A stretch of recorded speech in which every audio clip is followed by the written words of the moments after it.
tener. Ok, 3 problemitas, ahí va arrancando.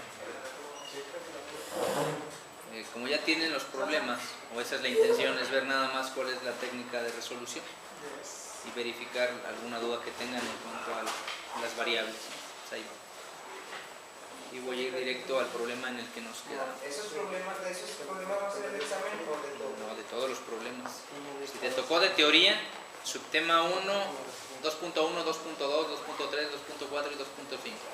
Si te tocó de problemas de resolución, cualquier problema del 2.1 al 2.5, problema. Teoría son preguntas: ¿qué es el amortiguamiento viscoso? ¿Qué es la fricción estática? ¿A qué se refiere el método de Rayleigh? Esa es teoría. Problemas son cálculos. Ahorita vemos, para no entretenerme. Del 2.1 al 2.5, cualquier problema de cálculo. Es el de problemas. ¿No van a ser de ese tipo de... No, comúnmente yo pongo datos. No me agradan. ¿Perdón? Lo que puedas, bien dicho. Es correcto. Lo que puedas. Ateo, pues, excelente. Dicen bien, es en parejas, tú y Dios. Si eres ateo, pues ya. Puedes sacar lo que tú quieras. Yo no estoy en desacuerdo. Solamente que fuera un examen de memorización. Y para ver tu capacidad de memorizar, sí te diría que no sacaras nada, pero eso te lo aprendes hoy y mañana se te olvidó. Los que tienen memoria de corto plazo, entonces no le veo el caso. O sea, no se trata de eso, se trataría más de que interpretes. Eso sería más interesante, en mi opinión. Bueno, pues que fíjate que en algunas cuestiones lo saben resolver porque es como sustituir en prepa. Pero ya cuando digo, a ver, explícame esto, ahí no pueden decir con sus palabras qué está encontrando en la solución, y ahí es donde truenan, ¿no? Entonces no, es básicamente interpretación y el análisis sencillo. Entonces nos habíamos quedado en esta partecita, me corrigen si no, hasta el ejemplo 1, hasta este nos habíamos quedado, hasta aquí. Antes de continuar de ese, ¿alguna duda? Decíamos que obtenías la razón de proporción de la reducción de la amplitud de izquierda a derecha en el espectro de vibración, y decíamos que le restabas la unidad, te daba .40 y tantos, no me acuerdo, .498 creo, si no mal recuerdo. Lo afectabas al porciento y le restabas y te daba cuánto era el porcentaje, ¿no? Es en el que nos habíamos quedado, ¿no? Es decir, bueno, yo porque aquí no traigo mi calculadora científica de la carrera, ya no sé dónde quedó. Pero bueno, aquí puedes usar la calculadora de la computadora, ¿no? .690. Y bueno, calculas nomás que quiera aquí hasta que quitemos no le había dado ya el inverso. No necesariamente, ¿eh? Depende tu versión en la computadora, pero no, estaba buscando que se activara el inverso. Número E a la .69 negativo, te daba .5015. A ese valor le restabas la unidad, ¿no? Porque es el 100%. La primera onda representa el 100%, esta es la segunda onda, o la segunda amplitud. Ese valor de .49, pues sabes que es en decimal, hay que pasarlo a por ciento, pues por 100, ¿verdad? O recorres el punto. Entonces ahí te preguntaba, la amplitud consecutiva es la primera es 100%, la segunda cuánto es 49.8% en valor absoluto. Bueno, ahí nos habíamos quedado.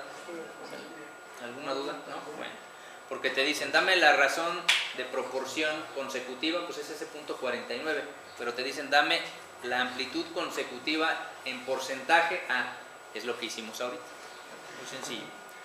Ahora sí, si no hay dudas, ahora sí el siguiente.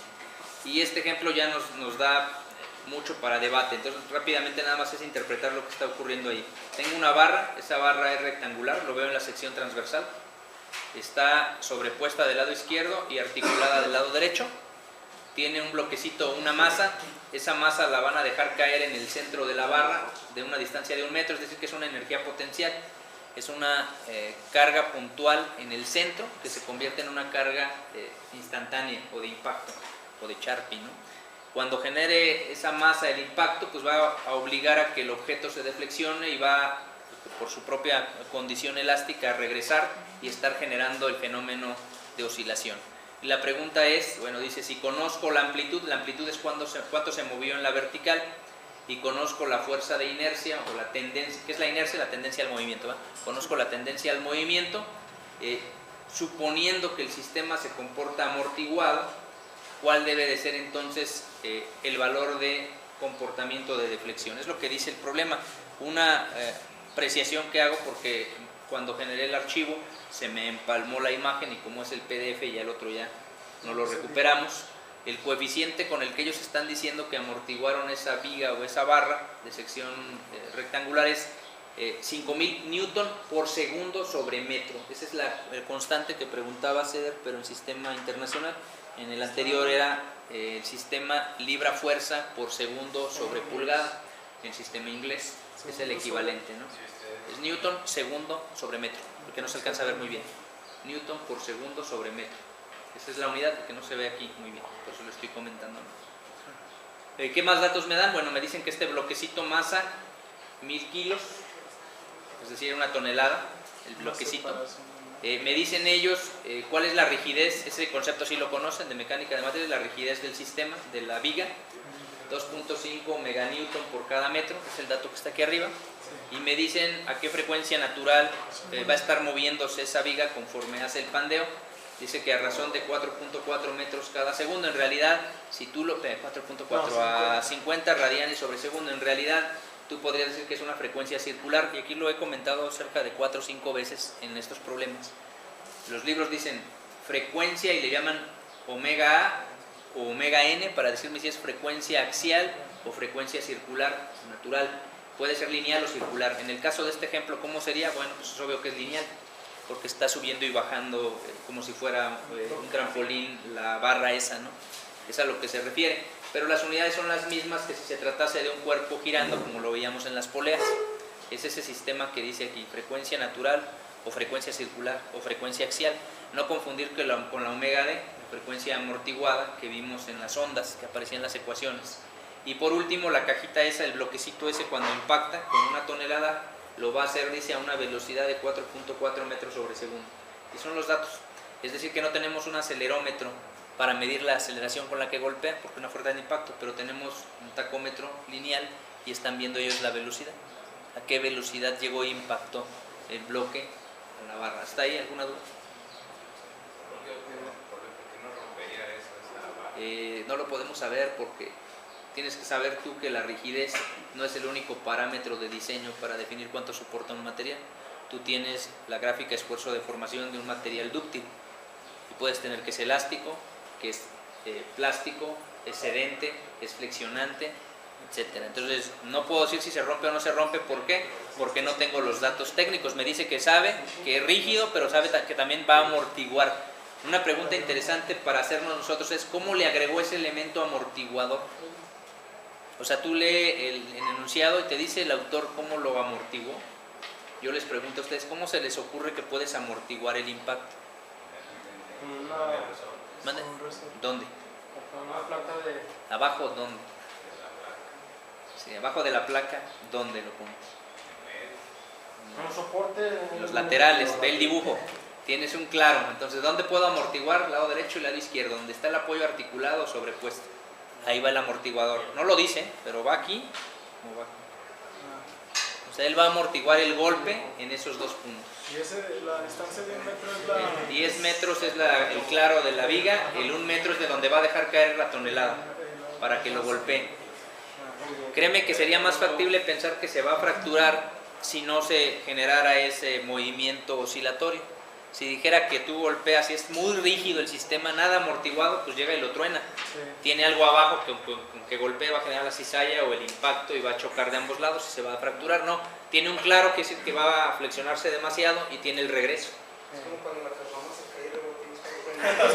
cae. Eso lo entendieron perfectamente, pero es un material frágil, ¿no? Porque es cristalino, en este caso la botella, ¿no? De la que estamos hablando. Si fuera plástico cambia el asunto, ¿no? Y hay muchos temas a debatir de lo que está diciendo el compañero, ¿no? Ya hay yo me tocó hace, ¿qué será? 17 años, más o menos.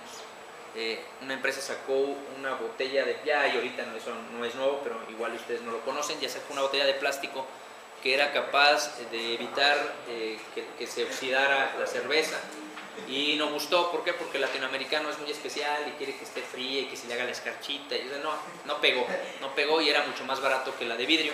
Donde sí lograron hacer que ese fenómeno se utilizara es en la ketchup. En esa sí, antes era de vidrio, ahora ya ves, observas tú que tienen una de plástico, y ese de plástico es un sistema bicapa. Es muy difícil tú poner jitomate, tomate o cualquier elemento orgánico y que no se degrade. Si se degrada de más o se degrada de menos, o sea, tiene que respirar pues el material, tiene que pasar oxigenación.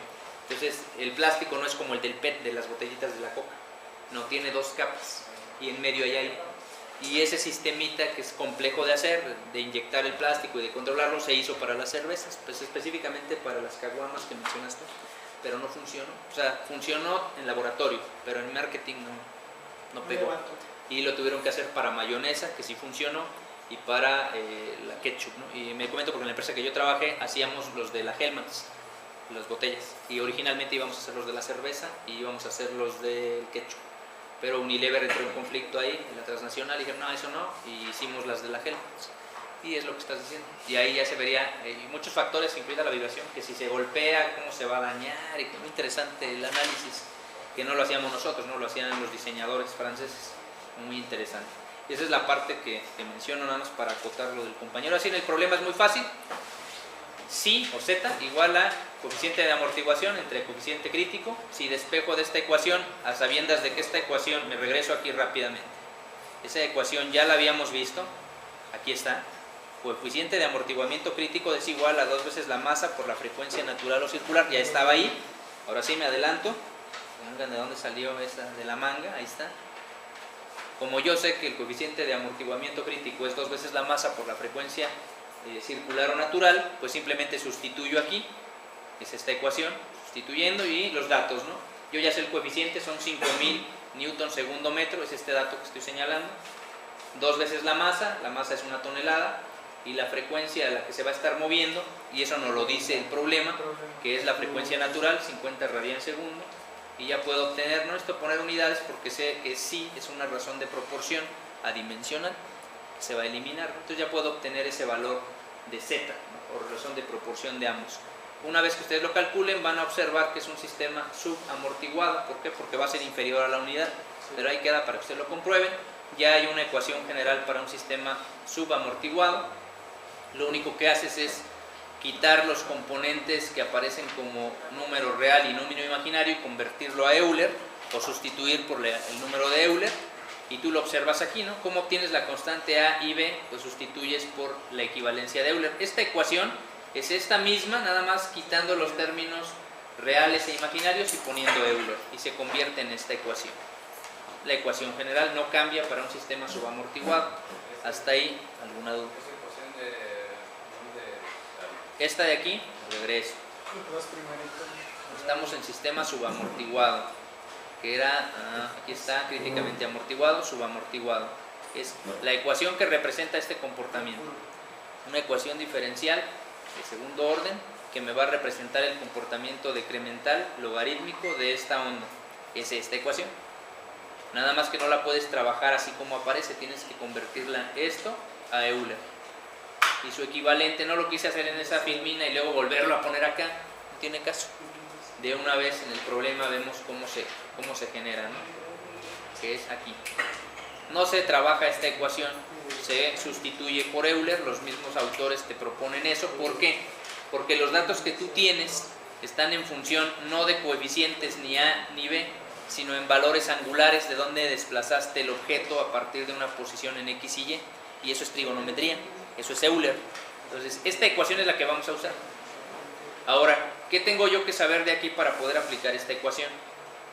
Si yo me paso a la siguiente filmina, me dice, oye, ya no tengo A y B, las constantes de la ecuación diferencial, pero tengo C y D, nuevas constantes que se generan cuando sustituyo toda esa ecuación sota, ¿no? Entonces, muy sencillo. Lo único que tienes que definir tú es a partir de dónde está el objeto cuando empiezas tu análisis y a partir de qué tiempo empieza el desplazamiento. Es decir, lo que tú en dinámica viste como condiciones de equilibrio. Es decir, ¿parte del reposo o no? Esa es la pregunta. Entonces la viga originalmente no está vibrando y luego le agrego la tonelada y vibra más. No, está en reposo, le agrego la tonelada esa y vibra. Entonces parte del reposo. Si parte del reposo, entonces el desplazamiento X es 0 y la velocidad es 0. Y si yo parto de ese sistema, entonces yo ya puedo observar que todos mis coeficientes se van a sustituir por el desplazamiento. Nada más lo hago para que lo alcances a observar. En vez de aparecer aquí C y D, si alcances a ubicarlo ahí, va a aparecer en qué condiciones se crean. Condición 0 a partir del reposo, y voy a ver que este valor de D se convierte, bueno, sustituyendo y reduciendo en esta V, en la velocidad. Entonces, este es el caso general o la ecuación general de un sistema subamortiguado. Esta es la condición particular cuando parte del reposo. Así como hay otra ecuación para cuando no parte del reposo, cuando está sobreexcitado, etc. Pero esta es la típica, ¿no? O la que se ve a estos niveles, muy simple. Esa ecuación es la que nosotros vamos a usar. Pregunta típica del alumno: ¿y qué pasa cuando el sistema ya está oscilando, ya se está moviendo? Entonces no la puedo resolver con estas ecuaciones tan simples. Tengo que yo hacer el modelado, y ya no lo hago así, hago el modelado desde Simulink. ¿Sí? No tiene caso porque empiezo con un valor diferente a 0 en el step, recordando que ustedes ponían una etapa inicial en su péndulo. Tú tendrías que poner etapas iniciales diferentes y no vale la pena tratarlo con estas ecuaciones. ¿Por qué? Porque esta es la fácil. Fíjate, ya cuando tiene una aceleración y una velocidad, es una ecuación más compleja, no necesariamente de segundo orden. Esta ecuación que está aquí, para poder hacer su tratamiento, se simplifica. Ahí lo puse yo con dos vectores porque son muy claros. Si yo estoy diciendo que parte de 0 y yo pongo que el coseno de qué ángulo va a ser, con qué ángulo parte o en qué ángulo aparece la viga, pues está en la horizontal, no tiene una inclinación, entonces parto de un desplazamiento 0. Entonces si yo hago mi cálculo ahí, coseno de 0, a ver cuánto me da, y vas a observar que te va a dar un 1. Y si yo tengo una X, un desplazamiento 0, entonces la velocidad 0, ¿cuánto vale?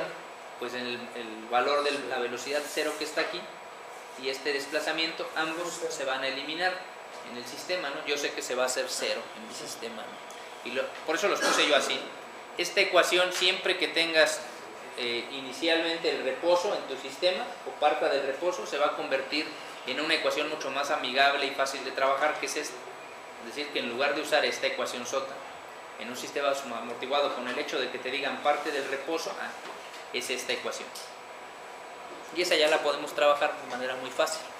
¿Qué datos tengo para poder trabajarla? Bueno, dice aquí número de E, que multiplica así. Este dato ya lo debemos de tener, este valor. Y ese sí, se supone que lo calculamos nosotros aquí, es inferior a la unidad. Lo voy a multiplicar por la frecuencia natural. La frecuencia natural está aquí, 50. Este ya está aquí, 5000 entre 2 que multiplica 1000, que multiplica 50. Ese valor te da inferior a 1, lo multiplicas por 50, que es la frecuencia natural o circular. Y si tú te vas a tu ecuación general, este valor es el que te va a resultar. Bueno, tú lo puedes comprobar, 2.5, ahí está para que tú lo pruebes, ¿no? Y la ecuación dice que ese sí, por la frecuencia circular, está afectado por el tiempo. ¿Qué tiempo? No lo hemos dicho todavía, entonces queda en función de t, hasta aquí. Después de eso continúa en el análisis, ¿no? Y dice, bueno, frecuencia del sistema circular no lo conozco, el seno de la frecuencia circular por el tiempo no lo conozco aún, y la pregunta que sueles hacerte tú inmediatamente es: ¿de dónde saca este 4.43? Bueno, si tú observas, ahí vamos para allá, si tú observas aquí y tú vas y le pones coseno de 0, ¿cuánto te da? 1 en el sistema. Entonces yo voy a tener aquí 1 por WA de t, que multiplica 0. Entonces este sistemita sí se hace todo 0. De este sistemita yo ya sé que no todo se hace 0 en el sistema. ¿Por qué?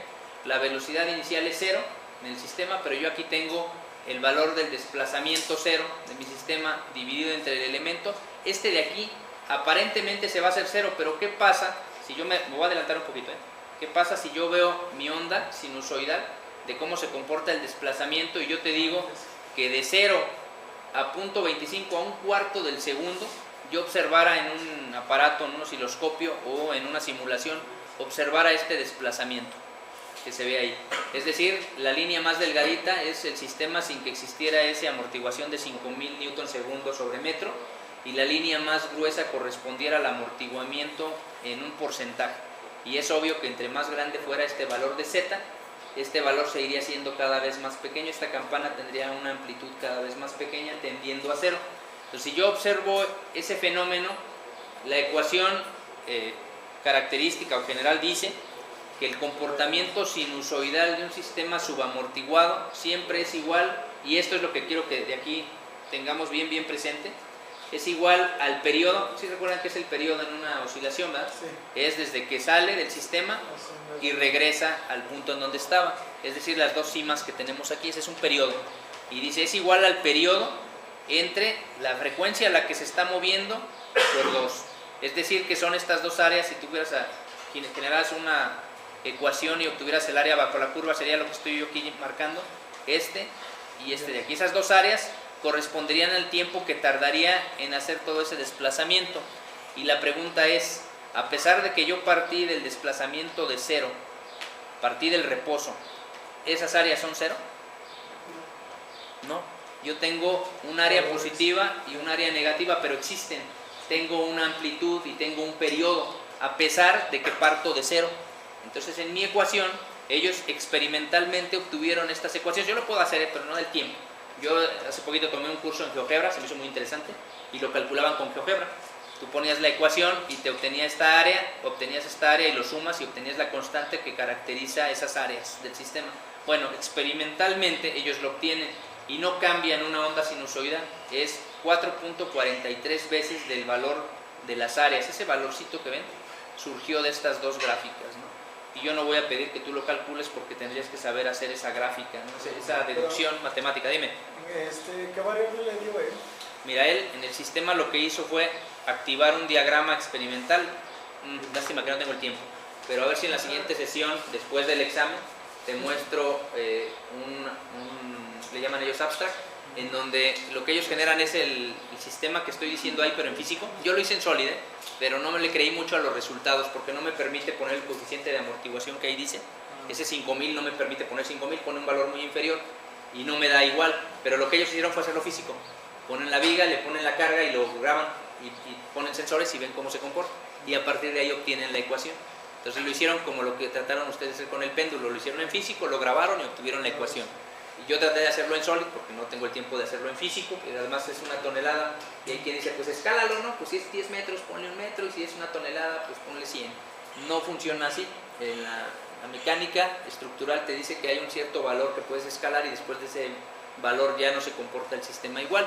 Ustedes debieron de haber visto eso en Ciencia e Ingeniería de los Materiales, cuando vieron, ¿cómo se llaman estos? Defectos Miller y los otros, se me fue el nombre. Bueno, ustedes vieron, me imagino, defectos estructurales en la malla cristalina, ¿no? Te dicen que si hay Frenkel y no me acuerdo cómo se llama el otro. Bueno, pero no se comporta igual si lo haces en macro que en micro, pues, porque uno a veces dice, ay, pues lo escalas y ya. No se puede hacer eso. Por eso es que existe la mecánica del medio continuo y la mecánica en micro y la mecánica en macro, ¿no? Entonces no puedo hacerlo en pequeño y a ver qué pasa y sería igual en grande. No es así. Entonces yo generé el sistema en Solid, por ahí a ver si se los muestro después del examen, y no me resulta, no me da muy similar porque no me da esos 5000 newton segundo. Entonces, bueno, se obtiene experimentalmente, compañeros, ellos graban eso. Esto que ves aquí viene en un libro, en un abstract, ahí está, pero no lo obtuvieron de la nada, hicieron experimentos y obtuvieron esta. La ecuación es esto, el comportamiento de esta onda, obvio la que está amortiguada, la que dice 5%, y obtuvieron las áreas, y de ahí ellos obtuvieron los valores, estos valores que ves aquí, y ellos midieron cuánto tiempo tardó en estar oscilando, ¿no? Lo que nosotros queremos ver es cómo se manipula la ecuación. Entonces, esta ecuación se supone que ellos sustituyen ese comportamiento, y lo que para nosotros cambiaría, y lo que a mí se me hace interesante, es esto: frecuencia circular de todo el sistema, incluida ya la amortiguación, que es lo que cambió con la omega n, es 1 menos z al cuadrado. Esos datos sí los tengo. Yo sé 1 menos z y la frecuencia circular básica. Z era 0.05, si ustedes lo calculan, aquí lo dejé para que ustedes lo verificaran. Les debe de dar 0.05 adimensional. Lo elevas al cuadrado, le restas la unidad, le sacas raíz y después lo multiplicas por la frecuencia circular y te va a dar la frecuencia de amortiguación o del sistema, la que antes decía IWD, si se acuerdan, y ya no te da igual. No sé si se recuerdan el problema anterior que nos daba 100% y luego restaba y la siguiente nos daba 49 y fracción. Quiere decir que este sistema se comporta similar. Originalmente tengo una frecuencia de 50 y cuando le pongo la amortiguación baja en un 0.06. Entonces por eso es que te digo que no es confiable para este problema el sólido, que estás hablando 0.06 radian segundo de variación. Si no me permite poner un coeficiente de 5000 newton segundo, pues el resultado que obtenga no me va a permitir observar este valor, ese sistema, ¿no? Pero ¿qué nos pide el problema? Me regreso aquí. ¿Qué nos pide, ¿no? En el sistema? Dice encontrar la amplitud y la fuerza, no me pide la frecuencia del sistema, la frecuencia amortiguada. Entonces este simplemente lo voy a utilizar en otros cálculos. Si tú observas, se parece mucho a este 50 que está aquí, o sea, varía muy poco. Entonces eso es lo que justifica por qué en ciertos libros ni siquiera calculan esto y dicen considerando la frecuencia de amortiguación igual a la frecuencia natural. ¿Y por qué lo hacen? Pues porque es una variación muy pequeña y porque no tienen el dato experimental del comportamiento de la onda. Bueno, esa es la primera parte, así empiezan, compañeros, así empiezan. La segunda parte dice obtener, obtener el desplazamiento. Dice, es igual a E que multiplica esta ecuación, yo ya la puedo sustituir, esta que está aquí. Yo ya tengo el valor de WA, son prácticamente 50, y tengo el valor del tiempo. ¿Cómo obtienes ese sí el valor del tiempo? Claro, siempre y cuando ellos te hayan dado el espectro de comportamiento, ¿no? Vamos a ver aquí, estoy en esta gráfica, ¿cuál es el tiempo en el que ocurre esta cima que está aquí arriba? Aquí es 0.05, este valor sería 0.025 aproximadamente, aprox, porque no son 4 partes, son 5 partes en las que lo dividiste. Entonces tú lo puedes calcular aquí y saber que el tiempo es aproximadamente, la mitad de esto es aproximadamente 0.03 y lo puedes comprobar, nada más depende de los decimales que utilices, ¿no? Pon ahí el valor de pi y divídelo entre 2 que multiplica 49.94 y aproximadamente te da 0.03. No es exactamente la mitad de este, es un poquito más hacia la izquierda, es por aquí así, pero es la cima, ¿no? La cima ideal o el tiempo en el que ocurre esa cima ideal. Yo sé que es aproximadamente la mitad, es decir que también me puedo obviar este cálculo y yo sé que es aproximadamente la mitad de la primer cima. Bueno, esas son las premisas que de repente hacen ellos. Si no, pues lo calculas con este y tú lo puedes hacer ahí, 3.1416 entre 2 que multiplica 49.94 y ya ese te va a dar aproximadamente 0.0315 segundos, ese dato. Dime. En este caso podría decir que el máximo ocurre a los 90 grados. Sí, a los 90 grados ocurriría. Podrías hacer aquí un triángulo rectángulo y a partir de ahí obtener las variables, que es como se vectorizaba. Pues en este caso, bueno, la que de este estudio fue vertical, pues iba a estar mover más verticalmente que horizontalmente. Sí, así es la lógica del desfasamiento que pudieras tener. Si pusiera la placa hacia horizontal, si lanzara el objeto así de esta manera, sería más lógico que se moviera en horizontal que en vertical. Así es. Entonces, se puede suponer, aquí no es difícil porque la ecuación general me dice que siempre es en vertical y es esta ecuación. Y directo obtienes el tiempo. Y yo para que puedas, aplicar esta ecuación para obtener el tiempo o inferirla de la gráfica. Este tiempo que está aquí, que sería el que aparece aquí. Este es WA, este es 1, este valor es el que aproximadamente les va a dar. No nos conflictuemos. El valor original que tenemos, ¿qué precisión nos da? Digo, porque esto es típico en los estudiantes, ¿no? Tú ves aquí 2 cifras significativas después del punto, una cifra significativa. Aquí sí que todas las mentiras que te den aquí, solo le puedes crear una cifra después del punto decimal. Entonces yo lo comento porque aquí le da él 2 cifras después del punto decimal, aquí le dan 4 cifras significativas, pues ya no le creas, la que le puedes creer máximo 1 o 2 máximo, las otras 2 son probabilidad. Entonces lo menciono por el punto 0315, con que tú pongas punto 03 y el resultado va a estar dentro de lo estimado, ¿no? Calculas la deflexión, que es la X o el desplazamiento, pues, y ya te va a dar directamente el sistema, ¿no? Esto ya es muy fácil, 0.92 por 4.43 entre 49.94 y te da el desplazamiento. Típica pregunta para nosotros, ¿en qué unidades está eso? Bueno, pues simplemente en qué unidades están los desplazamientos. Todas las unidades de desplazamiento están en metros. Pues el resultado que yo tengo aquí son metros. Pero bueno, lo puedes comprobar. Y ese es el primer dato que sí me preguntaba. Yo me regreso al problema, que es el más largo, y dice obtener la amplitud. Ahí está. Todo eso para obtener la amplitud. Pero estoy dando 2 maneras de hacerlo. Una, que ellos te den este espectro y te den la ecuación ya caracterizada. O 2, que tú supongas, ¿verdad? Supongas el valor a través de la gráfica. Que es más factible que te arrojen ellos el resultado del espectro, ¿no? Sería lo más lógico. O mandarlas a hacer el estudio, ¿no? Y bueno, el último paso es muy sencillo, obtén la fuerza inercial. Eso es una analogía a lo que ustedes conocen como la fuerza de flexión de un resorte. La fuerza inercial, Fi, es igual a la rigidez por el desplazamiento. Es análogo a lo que tú conoces. ¿Cuál es la rigidez del sistema? Ya era un dato.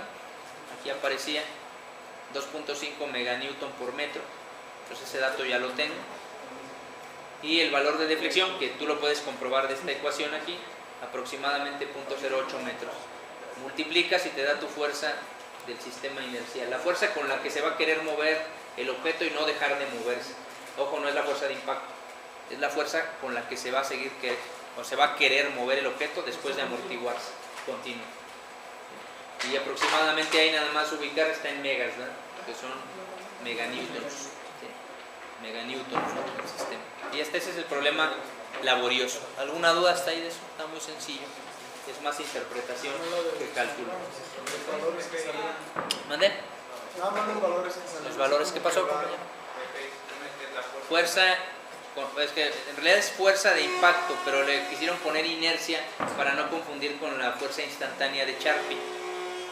Es la fuerza, la inercia es la tendencia al movimiento, es la fuerza con la que se va a querer seguir moviendo el objeto. Qué mentiras me estás entregando. Las prácticas, ¿en cuál te quedaste? ¿Ya terminaste todo? No, ya si ustedes terminaron, ya. Ya si terminaron, nada más voy a hacer el... ¿Estás con qué grupo? Con el... No, ya. Te vuelvo a ver hasta el...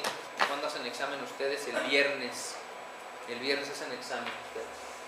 Y el lunes los veo, yo no vengo ni mañana ni pasado. Entonces al examen nada más. ¿Sale? Órale.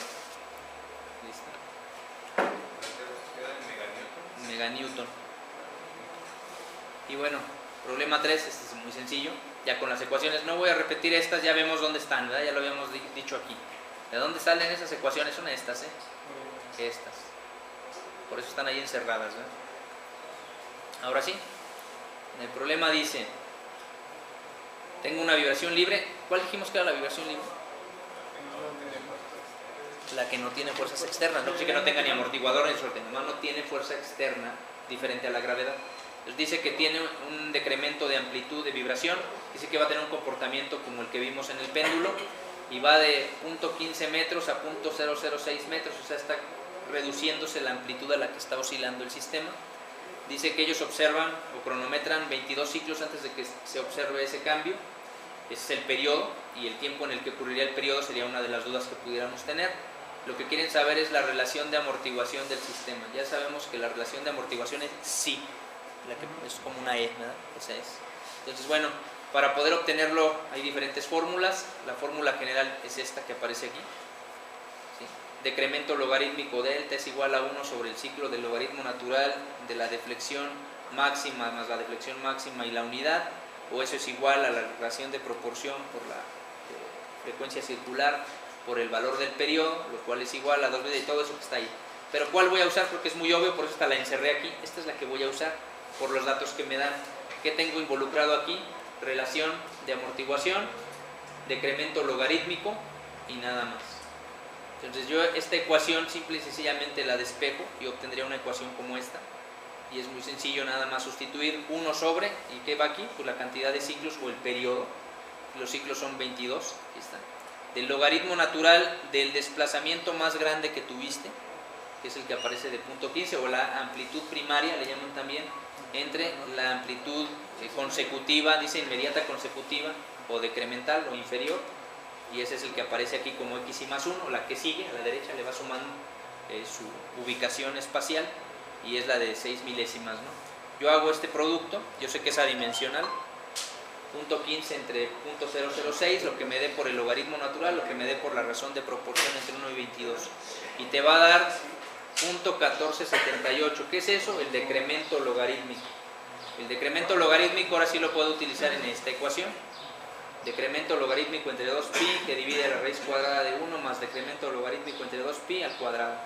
Obtengo esa ecuación sota y ya tengo lo que me piden, relación de amortiguación. ¿Qué quedamos que era eso? C entre C subíndice C. Es decir, que sin que me lo digan yo sé más o menos, o puedo inferir, darme una idea de cómo se está comportando un resorte y un amortiguador en ese sistema. Eso es lo que está diciendo, es la razón de esos dos.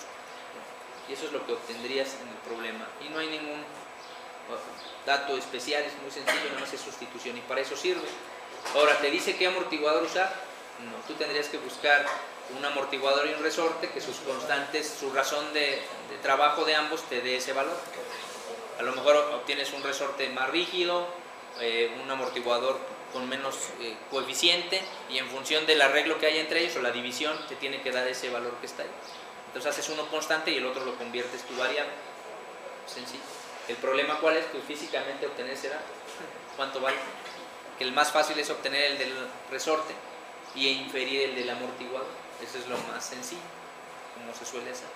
¿Hasta aquí alguna duda? Pregunta típica de alumno: ¿qué unidades? No tiene unidades. Se divide C entre C sub índice C.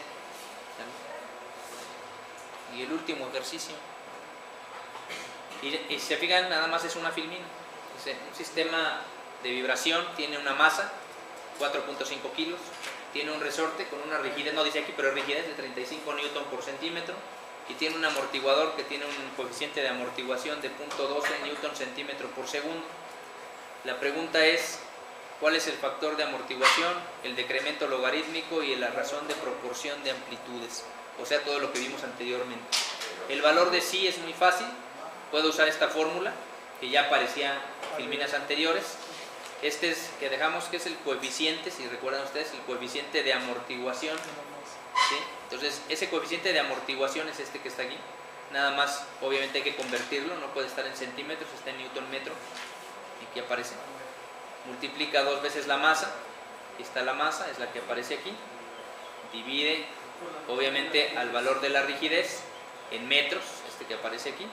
Y este valor es la masa, es la misma, según esto. Entonces todo en metros nada más. Se sustituye y se obtiene un valor adimensional. Nada más cuidar que esté en metros ambos. Me voy al decremento logarítmico. El valor de psi que tengo aquí arriba adimensional lo introduzco en la ecuación y lo resuelvo. ¿Ya? Adimensional. El último, y aquí es lo que tiene interés y lo que nos puede confundir un poco. Me voy a regresar rapidito aquí para acordarme, ¿verdad? Si recordábamos este ejercicio, la ecuación dice que la amplitud más grande y a la derecha la amplitud más pequeña se comporta de la siguiente manera. La razón de amplitud mayor, que sería la que está abajo, entre la razón de amplitud menor, que es la que está arriba, es igual al número e menos el decremento logarítmico. ¿Por qué? Porque ponen en ese acomodo en la ecuación, ponen del lado izquierdo la amplitud de 100% y al lado derecho la decremental. Esta ecuación, observen esta ecuación, y es exactamente la misma que nosotros tenemos aquí. Pero obvio que si yo les preguntara otra cosa, tú podrías indistintamente poner primero la amplitud más pequeña y luego la más grande. Pásale. ¿Cuándo ocurriría eso? Cuando fuera un amplificador de vibración. Si tuviera una pequeña amplitud y de repente crece, entonces se comportaría de esta manera. ¿Estamos de acuerdo del sistema? Porque este representa la onda. Me regreso aquí para que lo entendamos. Aquí en esta onda que aparece aquí, esta primera, es la que aparece ahí como X, y cuando le dice XY más 1 es esta que está aquí. XY más 2 es esta que está aquí, y así sucesivamente. Entonces siempre la que le va incrementando un 1 es la posición a la derecha, ¿sí? Para que lo ubiquemos. Independientemente de que sea positivo o negativo en el valor absoluto. Yo lo menciono por esta parte de aquí. En realidad yo puedo sustituir aquí, no hagan caso a esta parte. Yo tengo número e a la menos, si tú haces esta ecuación que aparece aquí arriba, te va a dar 0.31. Entonces nada más para ubicar cuánto da, porque no lo indiqué ahí. Calculadora, a ver, que nos ayude. Y lo ponemos en el número e, ahí está. Y dice que es menos 0.3101. 0.3101 negativo. El número e es 0.73. Le restamos la unidad. Es 26%. Entonces el primero es el 100%.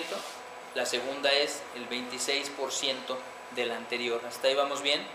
Si lo estoy viendo del más grande al más pequeño, ¿qué pasaría si yo lo quiero ver al revés? Y por eso puse ese ahí de ejemplo.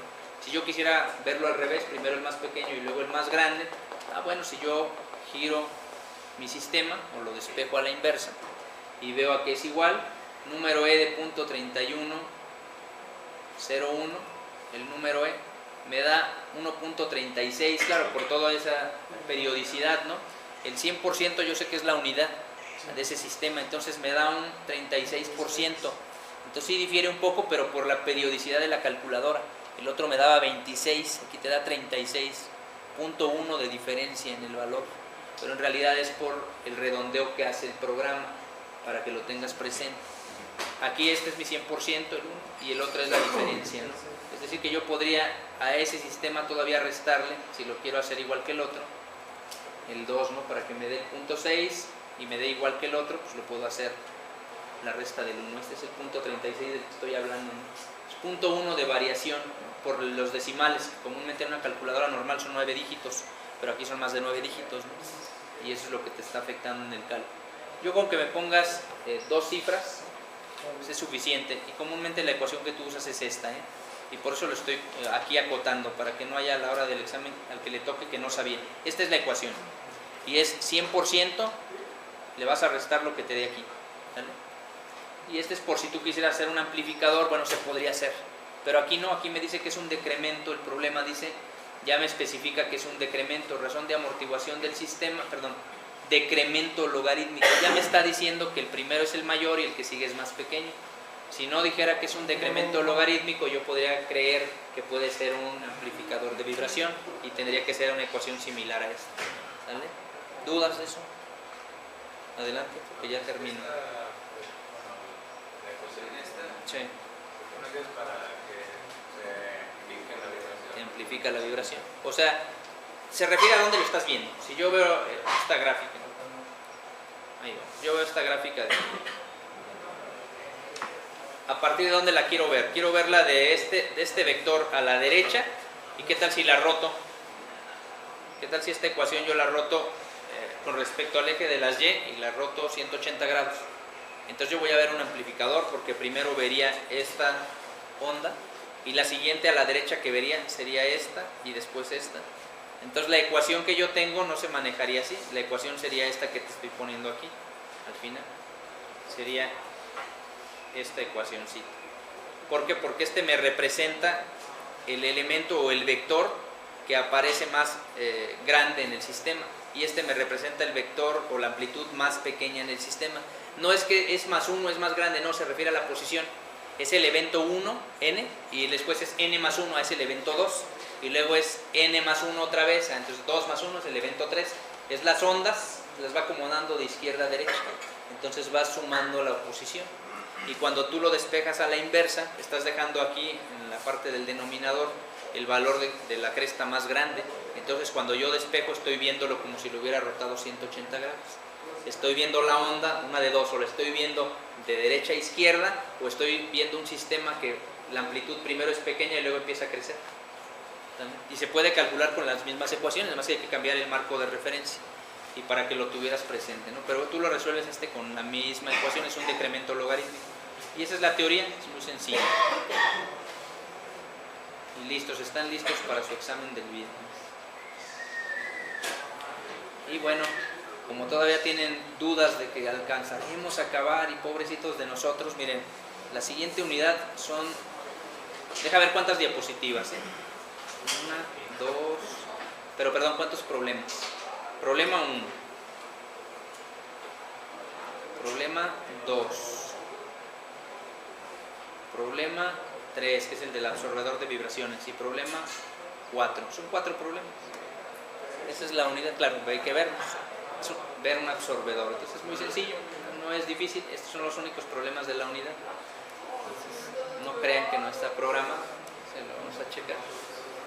Y ese absorbedor no me agrada todavía verlo en SOLID, porque todavía no genera la herramienta lo suficientemente avanzada, en mi opinión, para poder representar lo que pasa en un absorbedor. Por eso no lo hago. El día que diga más o menos checa, pues, todavía no. Y ahora sí, el viernes, a los que tenían duda, aquí vienen a la computadora. Yo no, con nadie, no vengo al TEC. Yo nada más quería ver si era teoría o problemas. Ahorita que arranque aquí lo vemos, en lo que apaga. No, buena pregunta, pero no vengo con nadie. No así.